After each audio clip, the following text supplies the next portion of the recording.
Good morning. I'm Sarah Wyant, the founder and editor of Agri-Pulse Communications, and I'm delighted to see so much interest in our topic today: conservation, sustainability, and global demand for U.S. soy. Today, we're going to hear from our distinguished speakers with facilitated questions and answers. I'm going to make a few brief speaker introductions and encourage you to dig into their full biographies on our website. We also want to hear from you as an attendee, so feel free to ask your questions in a Q&A portion of this Zoom call, not the chat box. If you're experiencing any technical issues, also feel free to use that Q&A portion at the bottom of your screen and let us know how we can assist you. In addition, we will also be recording today's discussion, so you'll be able to view it later today on agri-pulse.com. So I'd like to start our program by thanking our sponsors, the United Soybean Board, the American Soybean Association, and the U.S. Soybean Export Council.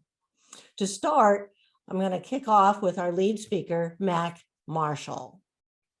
Mac serves as Vice President for Market Intelligence for the United Soybean Board and the U.S. Soybean Export Council. In this capacity, Mac works with USB leadership to evaluate and establish long-term strategic initiatives in support of advancing domestic and international market opportunities for the U.S. soybean industry. So Mac, welcome, and he's going to give us a quick PowerPoint presentation on his perspectives on international markets. Welcome, Mac. Thank you very much for having me on the program, Sarah. It is a pleasure to be here today, and I'd like to echo your comments. It's great to see the enthusiasm around the subject that we have here.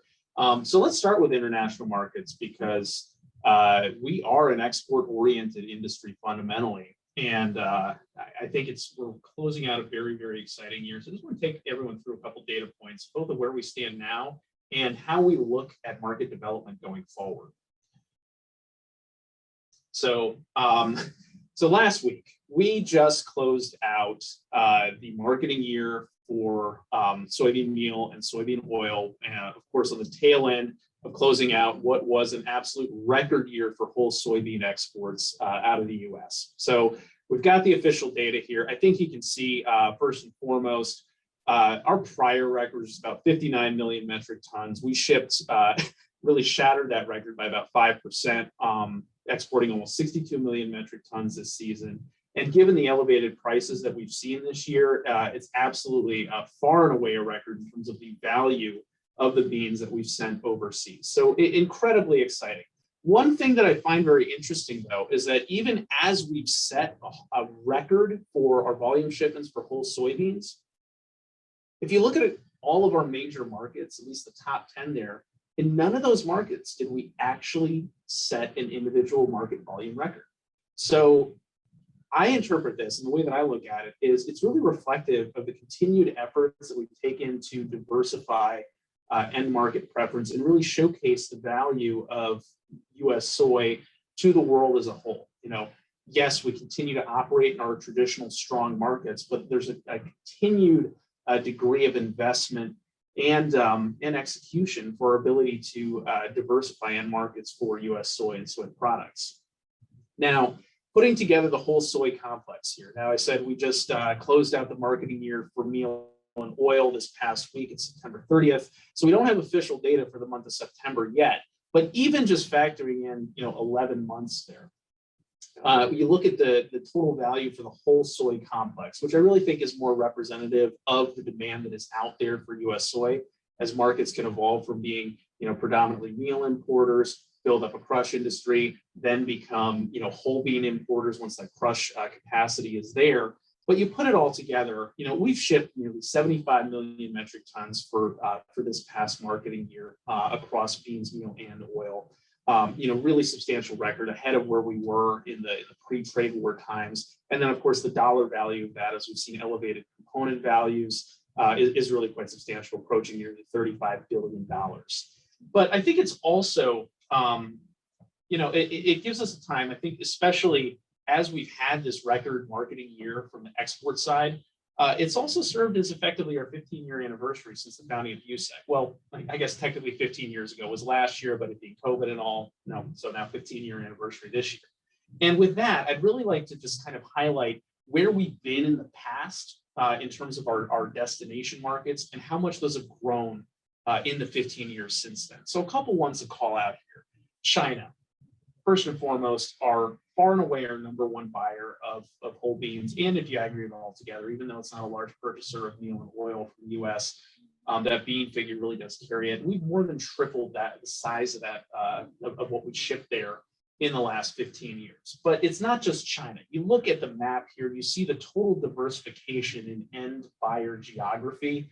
It's really quite staggering. I mean, we have major markets, not just in Asia, but of course the Latin American halo, a lot of large meal importers there, parts of Southeast Asia, of course. So what I'm most excited about here is that, one, we're getting to showcase the intrinsic value and the extrinsic value of U.S. soy to a broadening base of global customers here, and that a lot of those markets are centered in geographies and countries that are, really poised for, growing economic prosperity, increasing middle class. It's been documented many, many times, as economic prosperity continues and evolves, particularly in developing markets, so does a preference for increased protein consumption. And so that's really what we've seen, in the last 15 years in a lot of these markets. I've got all these color coded here. So, that dark green are the markets that have literally doubled in volume size, in that 15-year window here. Now it's endpoint to endpoint analysis. There's some things here, European Union, of course. A lot of the reason that we've had the growth there is attributable to, unlocking the ability to export, GM products in the first, in the latter half of the first decade of the century. Obviously not a major growth market, it's a pretty established market, but, many other places here, jump out and might not be, fully appreciated for just how much they've grown over that point in time. So I'll call out a couple here. Egypt for one. Egypt is, I think, really exciting. It's grown to become our fourth largest export destinations, primarily a whole bean importer. And, what was a market that was maybe a 500,000 metric ton market back in 2005, 2006 is now nearly a 3 million metric ton market for us. Really substantial growth, both, predicated by poultry demand there, but, also the burgeoning aquaculture space. And as we talk about aquaculture, I'd like to look at Ecuador as well. Well, I mean, that market was basically non-existent 15 years ago, but you can see here, that is, it's not a large market in volume terms, but I think just the speed and magnitude with which that market has grown over time, you see there over 5 million% as it's become, roughly 650,000 metric ton market annually. That's of course very, very exciting, and I think, also serves as a nice point for us to highlight what we're doing to advance demands going forward and continuing to showcase to that diversifying group of international buyers just the value of U.S. soy and how it can help bolster domestic industry. So around the globe, we've started kicking off these Soy Excellence Centers. We've got them located, kind of strategically in some of these growth markets, not just in the countries in which they're located, but really kind of operating in kind of a halo effect to bring in parts of the region. So, we have a Soy Excellence Centers in Egypt, kind of addressing that Middle East, North Africa region, in Thailand and Singapore with both virtual and in-person training capabilities. Honduras really reflecting across that whole region of Latin America, which I said before is a large meal importer, burgeoning animal agriculture sector, and then really early stage market in Nigeria as we're standing up the Soy Excellence Center there as well.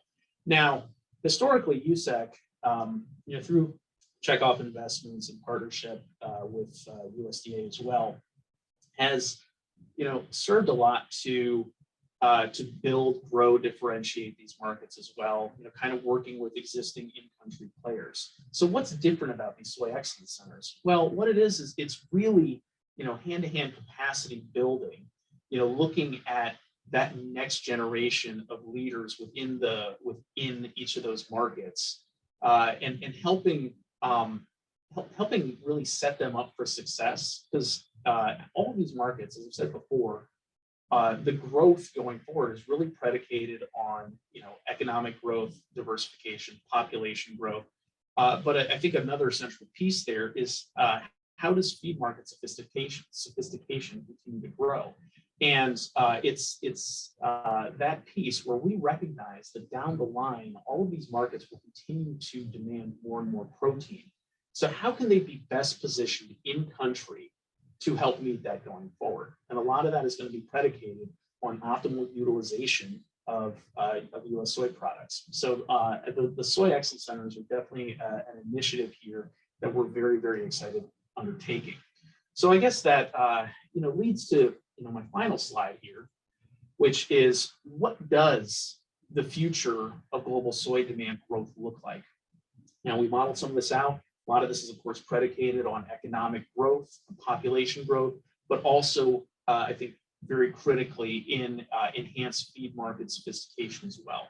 So we look globally, and over the next 15 years, we can expect to see global demand for soy products increase by over 100 million metric tons. Today the world consumes about 1 million metric tons of soybeans and soy products every single day. Global demand over 370 million metric tons. So adding this much incremental demand going forward is certainly exciting, but it's also challenging. Now, fortunately, operating in these end markets through our capacity building, through working with in-market representatives, that's going to be critical for helping set the stage to meet that end market demand. But really, it ultimately all comes back to the U.S. farm.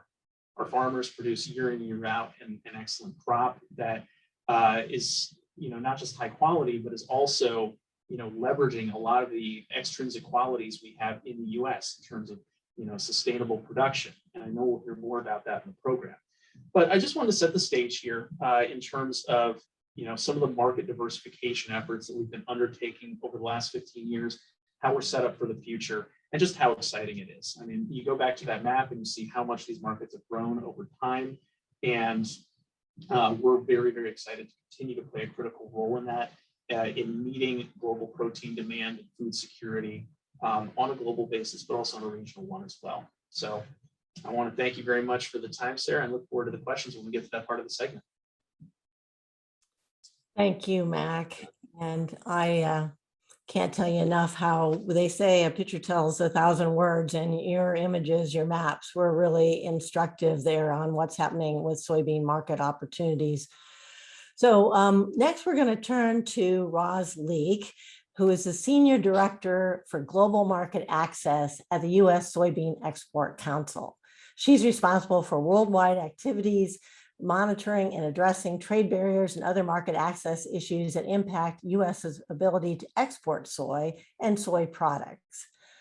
Roz is going to give us a quick presentation on sustainability becoming a business driver for leading food and CPG retail companies. So Roz, welcome to the webinar. Thank you very much, Sarah, and thank you for the opportunity to be here today and to share some thoughts on sustainability. It's obviously something that is increasing in interest for the world, and certainly not something that has diminished in opportunities here in the U.S. as well. So I'm going to run through a couple slides, and it's going to be a bit of a fast moving train. So let's start. Sustainability trends. I think that it's certainly nothing new to anyone on this call that it's being driven by expectations, whether that be expectations by consumers or end users or shareholders. There are a lot of expectations now that we're having this global conversation on sustainability, which those expectations have led to commitments from CPGs, from other actors within the value chain like retailers and farmers and so on and so forth. And in some cases, you're even see it lead to potential regulations because it's not feeling like these voluntary commitments are being fulfilled or are rigorous enough to drive the kind of change that's being desired and demanded. So these are the three key trends I think that we see and we're going to continue to see. It's certainly been an evolution over the last 10 years or so, kind of starting in Europe and spreading around the world with sustainability. I wanted to level set us here on some carbon, because carbon is now the topic of the day. Everybody's talking about carbon. Well, in about 2 years ago, we started doing some research with Blanc Consultants in the Netherlands to look at what the carbon footprint of US soy was. And so on this slide, you can see the carbon footprint excluding land use change for soybeans produced in the United States. And then we also included other producing countries. Now, when you go to including land use change, this is a pretty stark contrast. And so you can see that once you include land use change, the United States clearly becomes the lowest carbon emitter for production. When you include the European producing countries, they also have a higher footprint than the United States. So I think that this is something that everybody opens their eyes to when they see this. So this is clearly research that's been done by a European entity that uses methodologies that are recognized by the European Commission and by the global feed sector. Now, what are we doing specifically? So the Soy Sustainability Assurance Protocol is a scheme that and I use the word scheme because that's kind of the international nomenclature. I know that sometimes it has a different connotation, but is a scheme that we developed to help meet soy sourcing guidelines around the world to try and verify that sustainability or allow our global partners to meet their sustainability commitments. We started developing it in 2012, largely driven by the European market. Because it was going to become a criteria, it was becoming a market access issue. But since then, it has grown tremendously. So let me just go through a bit of a highlight of the SSAP. So as I said, it's a scheme that was designed to meet sourcing guidelines in the international market. Underneath it, it has 4 directives. Those directives are biodiversity and high carbon stock, as well as production practices, public labor, health, and welfare. So when you're getting into protecting the workers and ensuring the protection of the general public, and then continuous improvement. And so that you'll see a theme. Continuous improvement is certainly something that we place a lot of value on. You can't just look at where you've been and say we've now done all we can do. You have to continuously try and find opportunities. The SSAP is an aggregate mass balance approach, so it actually takes into account the entirety of the US soy production, and then we're able to carve off the part that actually meets the criteria of the SSAP. There are audits involved in it. There's also a certification tool that I will speak to in a little bit, and we've established some continuous improvement goals. Here are the continuous improvement goals that have been adopted by the US soy organizations. We're using a 2000 benchmark based on the Field to Market National Indicators report that comes out every 5 years. You'll see here by 2025, we have the goals to reduce land use by 10%, soil erosion by 25%, increase energy use by 10%, and reduce total greenhouse gas emissions by 10%. And again, these are based off of a 2000 benchmark.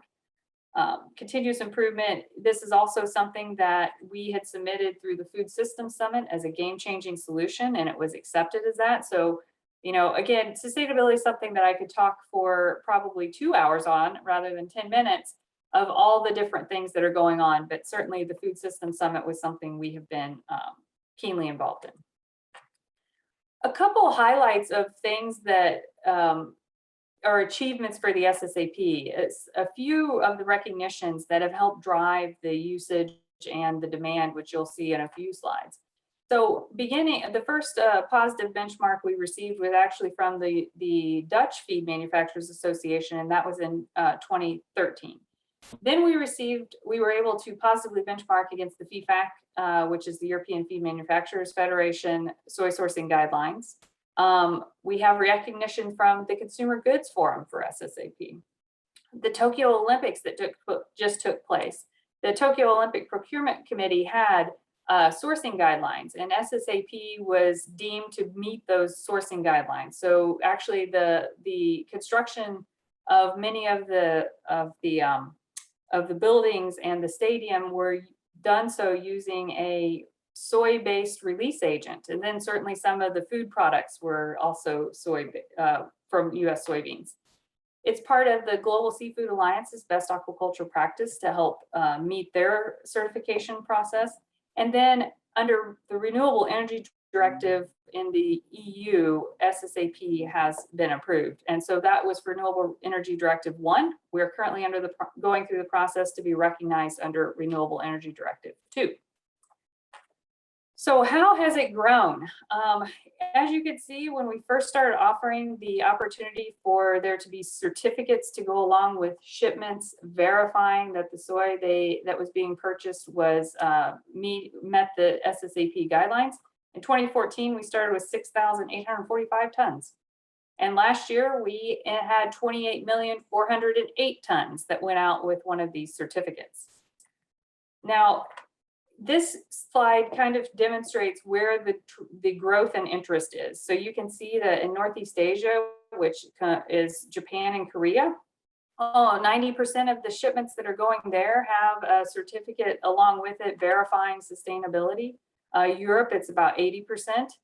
And then you can see that it kind of lines up with what you might expect to be the interest in sustainability, but every place is talking more about it. We're seeing more interest in ESGs and in other reporting mechanisms that companies are going to be undertaking. So one final thing that we offer to try and again help promote and demonstrate the sustainability of the US soy is that we have a trademark. So Sustainable US Soy, as you've seen throughout the presentation on the slides. It's a trademark that we developed. It's approved in the United States as well as many other countries around the world. It's currently being used in Taiwan, Korea, Japan, Colombia, Dominican Republic, and the Philippines. It can be used on consumer-facing products, or it can be used on things that are being traded. So in some cases, there might be totes or beans that are bagged in country and may carry the Sustainable US Soy logo. But the picture that you see over here is actually tofu in Japan that is available in the supermarket that has the Sustainable US Soy logo on it. Japan is by far the biggest user of the logo, but overall we have at present 35 countries using this Sustainable US Soy logo on over 850 products. So something that we're excited about and continues to see increased demand with more people asking about it every week. So with that, Sarah, thank you very much, and I will turn it back over to you. Thank you, Roz, and we will welcome you to stay on the screen as I invite our other participants. Next up, we're going to hear from some of those folks who are producing that sustainable soy, 3 farmer panelists. You're going to see them on screen here as I introduce them. And as a reminder, full biographies are on our website. And also we're starting to get a couple of questions in. Use the Q&A portion of our site at the bottom of your screen to go ahead and ask questions. And I see Mac is ready to join us back for our discussion as well. So Mac, come on in. Our first farmer panelist is Doug Winter, and he is a soybean farmer from Illinois who serves as a director on the United Soybean Board and vice chair on the U.S. Soybean Export Council. So Doug, welcome to our panel discussion. Next up is Belinda Burrier, who's a farmer, and this is her 7th year as a director on the United Soybean Board. She currently serves on the board's executive committee and as chair of the Marketplace Action Team. She was also elected the first female chair of the Maryland Soybean Board in the fall of 2020. Welcome, Belinda. And last but certainly not least is Stan Bourne, a farmer in Lovington, Illinois. He's been on the American Soybean Association, the policy segment of the soybean industry. He's been on that board of directors since 2016 and currently serves as treasurer. He's also director on the U.S. Soybean Export Council board and served as treasurer and assistant secretary on the Illinois Soybean Association's board. So I'd like to welcome our farmer leaders to join us in this discussion. I know a lot of them would really like to be out harvesting, but weather doesn't always allow that to happen at the times that you might want to, but it works out pretty well if you're going to have a webinar. So we've got all of our panelists back, and what I've asked them to do, our farmer leaders at this point, is to talk to us a little bit about how you have improved sustainability in your farm operations, and also what you have had in terms of discussions with international customers about the importance of sustainability. So Doug, let's start with you. Thank you, Sarah. It's a pleasure to be with all of you this morning. I appreciate y'all your attention and attending to hear a little bit more about our operations. I should say this morning or this afternoon, depending on where you're at. As Sarah said, my name's Doug Winter. I'm a 5th generation farmer in southeastern Illinois. My great-great-grandfather started farming some of the property that we still own and farm in 1869. I have a 3,400 acre operation growing soybeans, corn, and soft red winter wheat. Sustainability is a relatively new term. It's what I've always told people. It was referred to as by my grandfather and my father as just doing things the right way on the farm. And I think that that's still an integral part of American farming operations, is finding that balance between the economics and what we can do in conservation and helping the environment. Some of the practices we use on my operation include no-till and mulch-till farming. No-till, you plant directly into a crop residue of some sort, whether it would be the prior year's crop residue or whether you're planting a cover crop. And it conserves the moisture. It also helps with controlling erosion, keeps the nutrients in place, and it just in a number of ways improves the soil health, increases the amount of organic matter that you've got in the soils. So there's a number of things that it really benefits from. I might mention GE crops, or genetically engineered crops, GMOs, whichever term you prefer to use, have greatly enhanced our ability to use no-till farming and mulch-till farming, giving us the opportunity to control weeds and pests, but particularly in weeds, to a greater degree than what we could even 20 years ago or 25 years ago when those crops were introduced.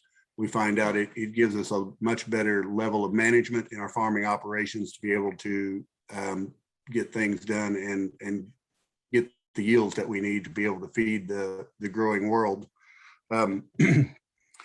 Technology, I might mention there are some government programs that also aid.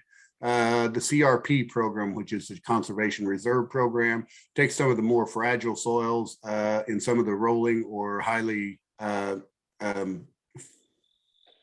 or tilted hill ground, takes that out of production in a 10-year program. The CSP program, which is the Conservation Stewardship Program, which is a relatively new one, offers cost assistance and, more than that, guidance and proper cover crops to plant, different types of nutrient application technologies, just a number of different things that improve our sustainability and help us to achieve the sustainability goals that we'd like to achieve on our operations.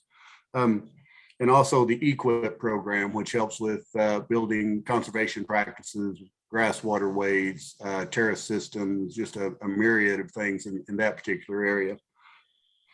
And all of these contribute, all of the technologies that help with lowering our carbon footprint and increasing what we do and how we do it in our operations has just been an integral part, and is constantly improving new ways to do it and coming up with better management practices. But that's just a glimpse of some of the things that we use in our operations. Well, thank you, Doug. And I'm sure that you've either had customers come out to your farm or had discussions through some of the events that you have hosted with international buyers. What kinds of things are they telling you about sustainability on your farm? Or is it more price driven? Is it both? What kinds of things are you hearing? Well, Sarah, I think it's a combination of both, but the conversation has been trending more towards the sustainably produced crop and what practices we're using and kind of what our philosophy is on the operation, and less about what the price is. I think world consumers are becoming more aware of what needs to be done in sustainably produced crops and more conscious in that. So I think their demand from their end users is increasing likewise in that area. Okay, thank you. Belinda, same couple of questions to you. Tell us about sustainability on your farm and any conversations you've been having with the customers. Sure. First, I wanted to bring to attention that I live north of Washington, D.C., only about an hour. So land is quite valuable in our area, and we have to take so much better care of it because it's such a precious commodity that the farmers need to be very sustainable and regenerative as far as it goes. So we also use 100% no-till on our farm. We use the cover crop program because our land is highly erodible. So some of the projects that we do are the multi-species cover crop programs. We also have a wildlife pollinator plot, and we have had international visitors come here, and they wanted to know if we had wildlife on the farm. And right about that time, of course, a big buck goes crossing the pasture, then jumping into the soybeans, and they eat very healthily here. So I always try to do a lot of videotaping of the turkeys and even coyotes and what have you crossing around here. So, and some of the ways that we do sustainable farming is we do soil testing every 3 years or less. We do tissue sampling to make sure that we're not over applying any kind of fertilizers.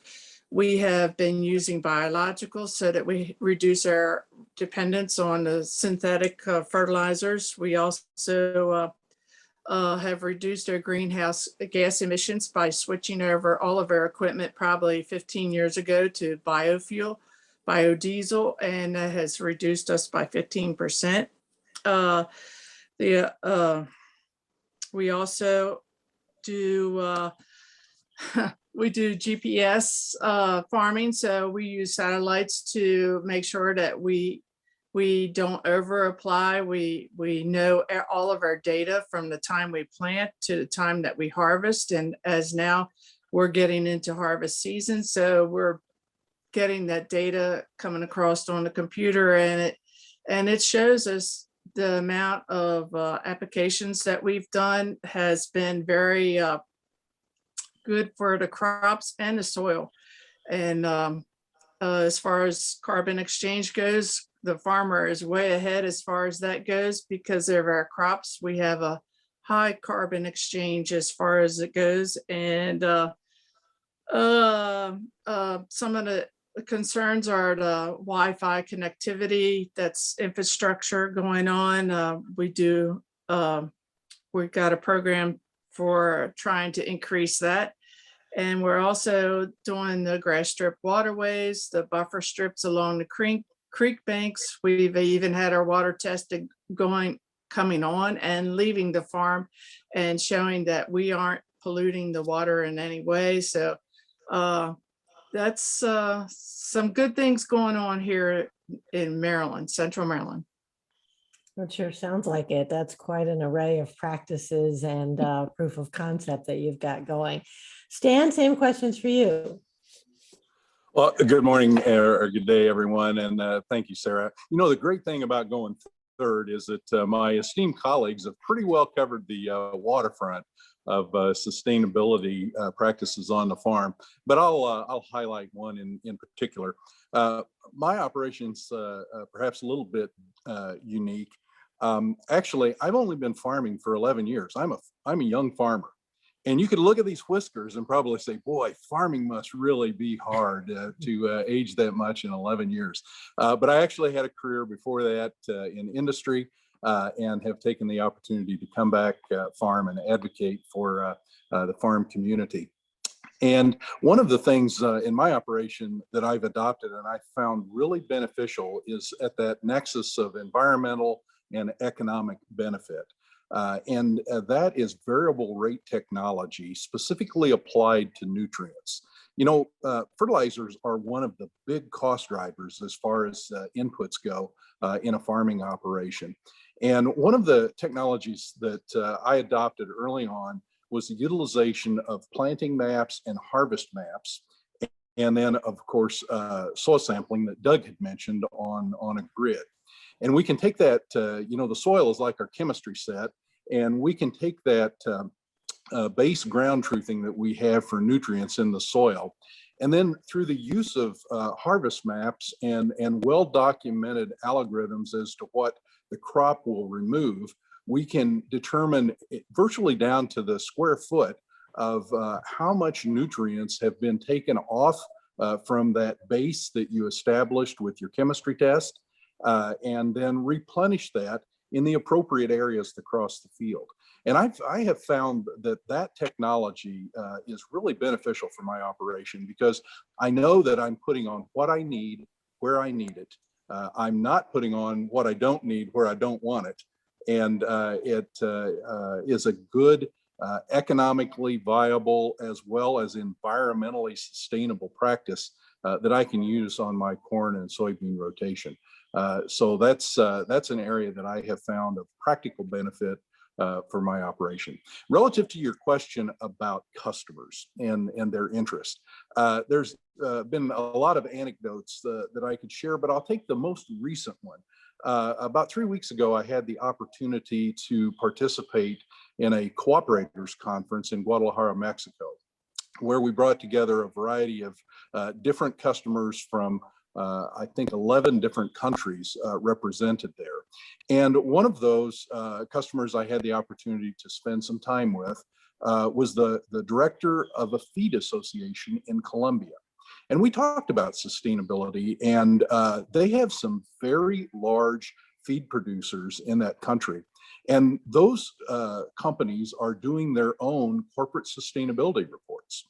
And so they're looking for documented ways that they can tie back to sustainability and greenhouse gas reduction in their reporting.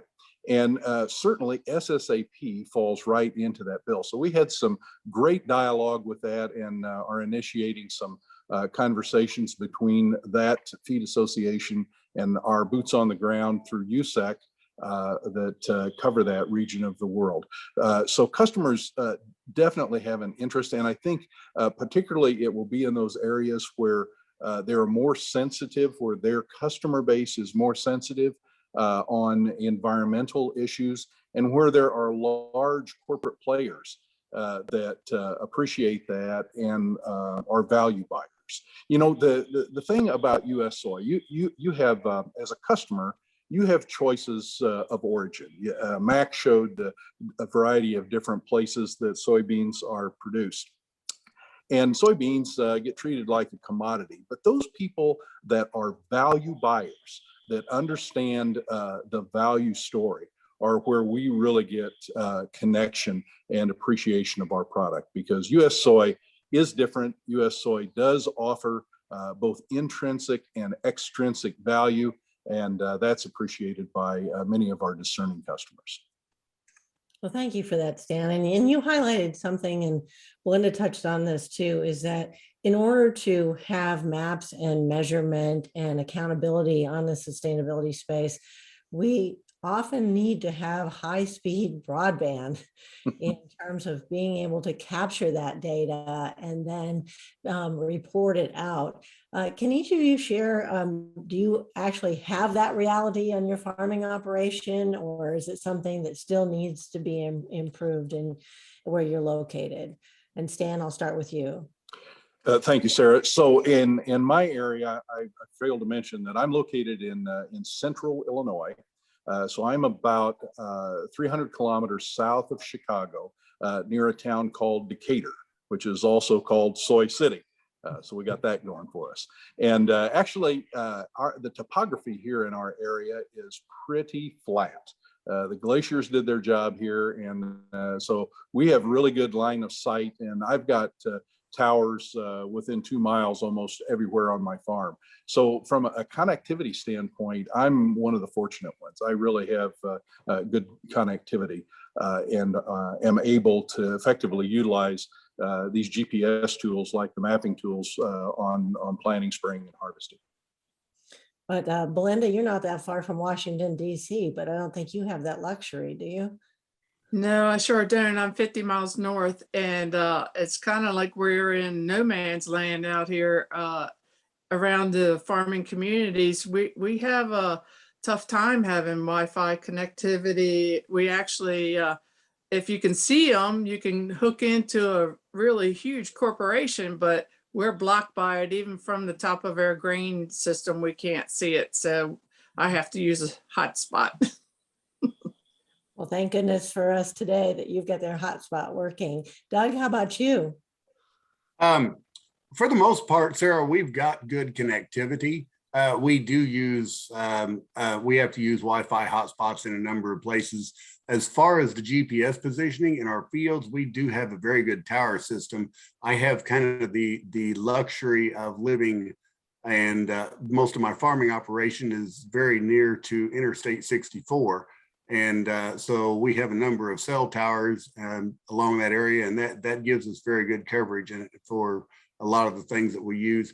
We also depend a lot on GPS or the global positioning satellites, and we have a very good array of those. We don't have enough rolling hill ground. We can switch off to something on the horizon. I think it normally incorporates about 4 to 5 to be able to have a good signal, and we can normally get 7 to 9. So we're pretty blessed in our area as far as being able to get to use the GPS tools for grid sampling and for auto steer and just for a number of things that we use on the operation. That's terrific. I want to switch to some of the questions that are coming in from the audience. Roz, this first one, I want to start with you, and then I assume that some of our farmer leaders want to contribute as well. You laid out in your PowerPoint some of the sustainability continuous improvement goals, which are very robust. But one of our questioners wanted to know about how those environmental goals were developed. I assume you had a lot of impact from farmer leaders in these discussions because they wanted to be able to have something that was not only meaningful to customers, but achievable. So can you tell us a little bit about the process, and was there a consideration of just the impact or efficiency as part of reaching that impact? Thanks, Sarah, and thank you for the question. This is a great question, and I will try to keep it at the high level because it was a pretty robust process that we went through. We actually worked with some land-grant universities to help convene a group to provide input into how we were going to develop these goals. We ended up using the Field to Market National Indicators Report largely because Field to Market had brought together the most diverse multi-stakeholder group that existed at the time. So remember, this was, we started working on this time has flown. About 8 years ago, we started working on these goals. And so when we started that, sustainability was a relatively new discussion taking place. So Field to Market was a great place to have this multi-stakeholder discussion, not to mention they had already established some metrics. They had already established the things that they felt like we could actually measure rather than just give lip service or greenwash. And so we based much of our goals, our continuous improvement goals, on some of that input, as well as the land grant university researcher telling us, okay, what is a stretch goal, but yet actually is also reasonable. And so that's how we established those goals, using the National Indicators Report, using the Field to Market accepted metrics of what can be measured and what people care about. Because you can measure a lot of things and people care about a lot of things, but unless you can marry those two things together, it doesn't really mean anything. So are they impact or efficiency? So it's a combination. And I would submit that we need to be looking at both. So the first 3 goals that we have are actual efficiency goals. The bottom goal that is about total greenhouse gas emissions is an impact goal. Now, these things, the reason I say we need to look at both efficiency and impact is because the market demands and changes what the crop mix might be in the United States. So there might be years where we produce more soybeans, but the overall footprint of US agriculture isn't getting bigger. We just have our crop rotation and crop mix that the market helps determine what's going to be produced. So clearly, when you're producing more soybeans, your total impact is going to be more. So that's why I say it's important to look at the efficiency, what we're able to produce per acre, and how we're able to work on these goals per acre based on production, and also total impact, because we know that there's going to be market dynamics that ebb and flow into more acres for soybeans, going to increase our total impact, but we need to keep both in mind. And Stan references as well in terms of it's one thing to have a sustainability goal, but we have to all recognize that it's not just environmental sustainability, because if we can't have people who have economic sustainability and stay in business adopting these practices, then it's for naught. And Stan, I don't know if you'd like to share a little bit more on that front. Well, yeah, thank you, Sarah. That is certainly a key issue, and there are a lot of things that impact that. And in fact, one of them has been in the news a lot lately, and that's the whole issue about taxation, and particularly as it relates to farmers. There are a couple of issues there with inheritance taxes and step up in basis, and those things are because farmers have most of their assets tied up in land, not in cash. It's can be devastating when we go to transfer that to the next generation if it's not properly handled, and it can undermine our economic viability of the business. And for now, I think our voice has been heard within Washington as it relates to that issue, but we have to be ever vigilant because there's a thirst for sources of funding to support these massive social and infrastructure bills that Congress has before them. So we have to stay on top of that. But it's not just about the operational side.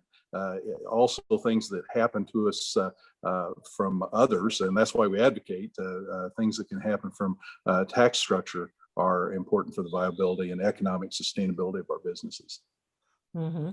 Thank you. Another question came in, and Belinda, I'm going to throw this your way, asking whether or not farmers can speak to the reductions that you've documented in fertilizer applications. And you talked about the tissue sampling and measurement at the start and the stop, the exit of water moving through your operation. So can you share a little bit about how you're measuring these reductions that you've been able to achieve, especially in fertilizer use?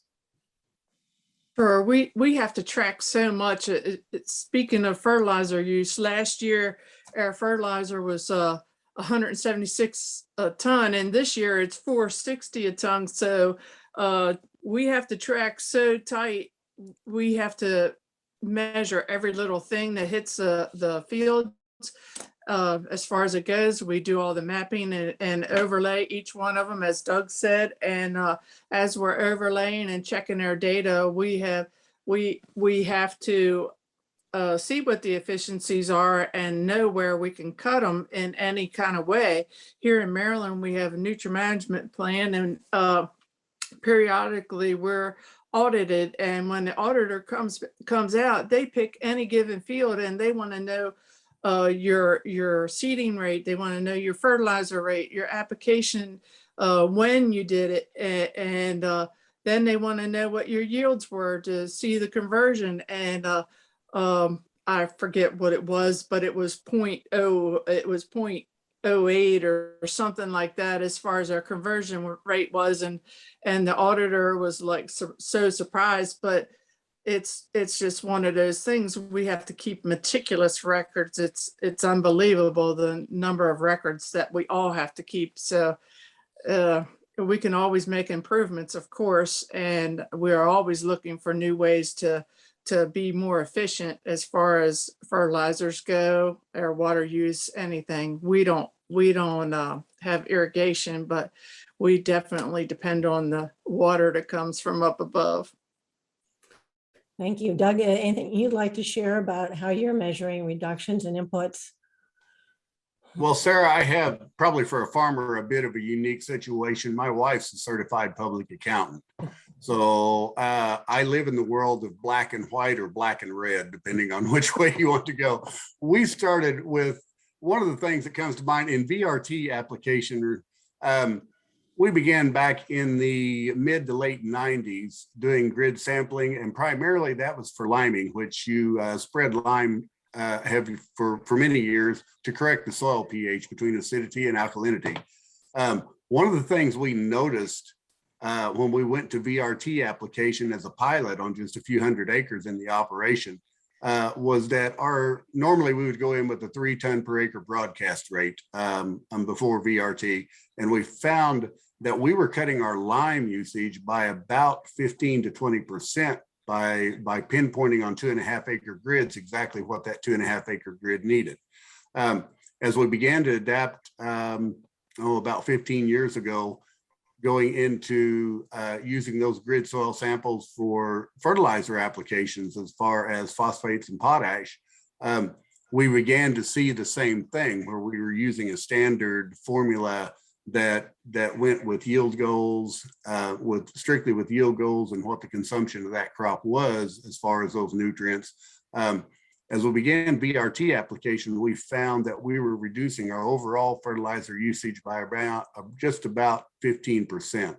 Now that correlates, as Belinda said, that correlates into dollars and cents savings, especially given fertilizer this year is looking like it's going to be up about 40 to 70% for the 22 growing season over 21.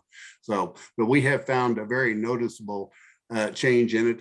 If you want exact dollar figures, I will give you my wife's phone number, and she can give you that right up to the minute. Sounds like she's the person to call. Thank you. Mac, this is not exactly a sustainability question, but we do have some folks who are worried about soybean oil supply and whether or not production is going to be able to catch up with demand going into 2023. So I just thought I'd give you a chance to maybe address how soybean oil will be available or not for some of the big users, especially and the food companies. Sure. I'd be remiss if we had a panel about soybeans and a question about soybean oil didn't come up. So I'm glad it's coming in. And I think I'd like to address it from a couple angles. I think, one, we focused on international markets in the early stage of this webinar, from a demand side, but I think it's also critical for us to look at it from a supply side as well. So if we think about the prices of where we are now with soybean oil, they're obviously a lot higher than they've been in the past. I think we're up about 40% since the start of the year. I'll come back to that point in a minute. A lot of that is, of course, being driven by increased domestic demand here that we're having from the renewable fuel sector, which is, of course, very exciting for the soy complex. But it's not to say that it doesn't come without its incumbent challenges. Now, if we zoom back out and look at the globe and think about the global vegetable oil complex, not just soybean oil, but all of the major oils, palm, sunflower, rapeseed / canola, and of course soy, we're in this position right now where there have been a lot of production shortages in the past couple of years that have helped contribute to an overall elevation in the price of vegetable oils writ large. So in Malaysia, for example, world's #2 palm producer, you have a shortage of production there because you have a shortage of workers to harvest it. That's attributable to COVID. In the Black Sea last year, you had export controls come in on exports of sunflower and by extension sunflower oil. So that's kind of taking it off of international markets as well and putting it into kind of that global picture. And then, of course, this year in Canada, has really been beset by drought and hot weather across the Canadian prairies, which have really decimated the Canadian canola crop. You put all those together, overlay it with the domestic dynamics that we have here in the U.S., and it's kind of this perfect storm for price appreciation in the soybean oil complex. Now, you look at the other vegetable oils here, there'll be more supplies coming online, and as prices for all these vegetable oils do tend to move in concert, they kind of have a price ladder around it, most likely we can see some degree of alleviation there.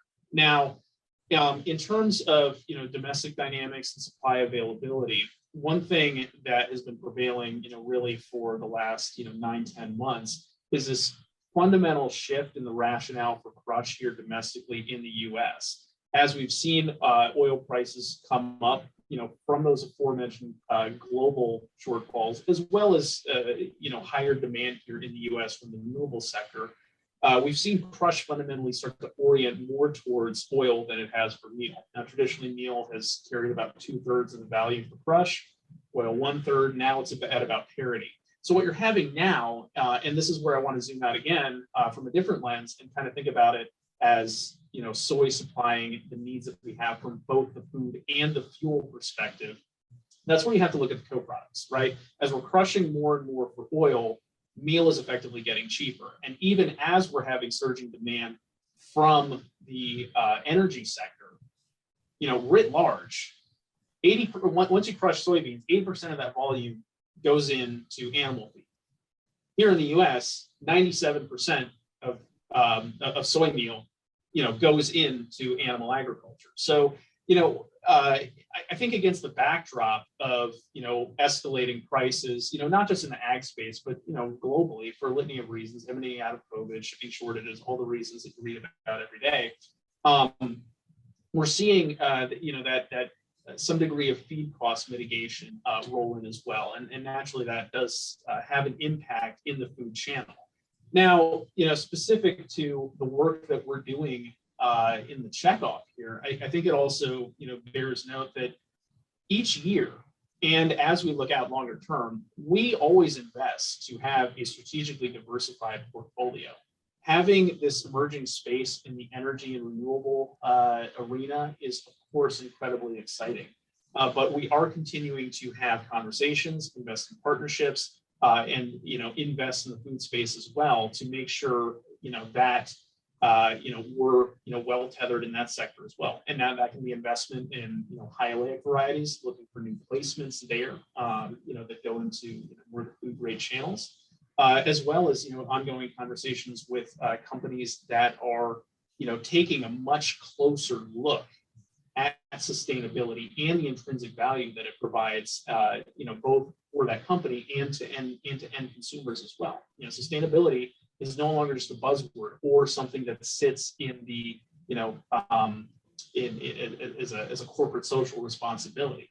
It is a pivotal, factor that is impacting the world, domestically and globally.